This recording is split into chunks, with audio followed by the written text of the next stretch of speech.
একটা মানুষের যখন দীর্ঘদিন ডায়াবেটিস থাকে তখন তার রক্তনালীগুলা সংকুচিত হয়ে যায়, পায়ে রক্ত চলাচল কমে যায়। ফলশ্রুতিতে উনার ডায়াবেটিক ফুট আলসার বা ডায়াবেটিসের ক্ষত হয়। তাহলে কিভাবে বুঝবেন যে আপনার পায়ে রক্ত চলাচল কমে যাচ্ছে বা সংকুচিত হয়ে যাচ্ছে? যদি দেখা যায় যে আপনি কিছুক্ষণ হাঁটার পর আপনি মাংসপেশিতে ব্যথা অনুভব করেন বা এমন ব্যথা অনুভূত হচ্ছে যে আপনার রেস্ট নিতে হচ্ছে ব্যথা নিরাময়ের জন্য এবং এই অসুখ যদি আরো প্রোগ্রেস করে তাহলে একটা সময় আসে যখন পেশেন্ট ইভেন এট রেস্ট ব্যথা ফিল করে। আপনি বসে আছেন, আপনার পায়ে ব্যথা, আপনি ঘুমাতে পারছেন না, পায়ে ব্যথা। পা যদি ঠান্ডা হয়ে যায়, পা কালচে রং ধারণ করে বা পায়ে কোনো ঘা হচ্ছে, সেই ঘা শুকাচ্ছে না, তাহলে আপনি বুঝবেন যে আপনার পায়ে রক্তচল কমে গিয়েছে। যদি এই অবস্থায় আপনি অবহেলা করেন তাহলে কি দেখা যাবে? দেখা যাবে পাটা আস্তে, আস্তে কালো হয়ে যাচ্ছে বা গ্যাংগ্রিন হয়ে যাচ্ছে।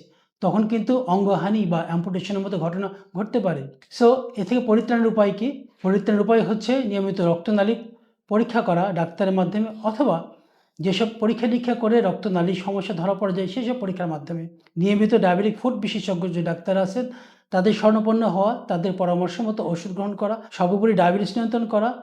আপনি যদি স্মোকিং করেন তাহলে সেটাকে পরিহার করতে হবে। আপনি এই ছোট, ছোট অভ্যাসগুলো যদি আপনি প্র্যাকটিস করেন তাহলে আপনি এই ডায়াবেটিস ফুট রিলেটেড রক্তচলাচল কমে যাওয়ার জন্য যে ঘা, সেই ঘা থেকে নিজেকে রক্ষা করতে পারবেন। মনে রাখবেন, পায়ে ব্যথা বা পায়ের ক্ষত কোনো অবহেলা নয়, সচেতনতাই আপনার পাকে রক্ষা করতে পারে।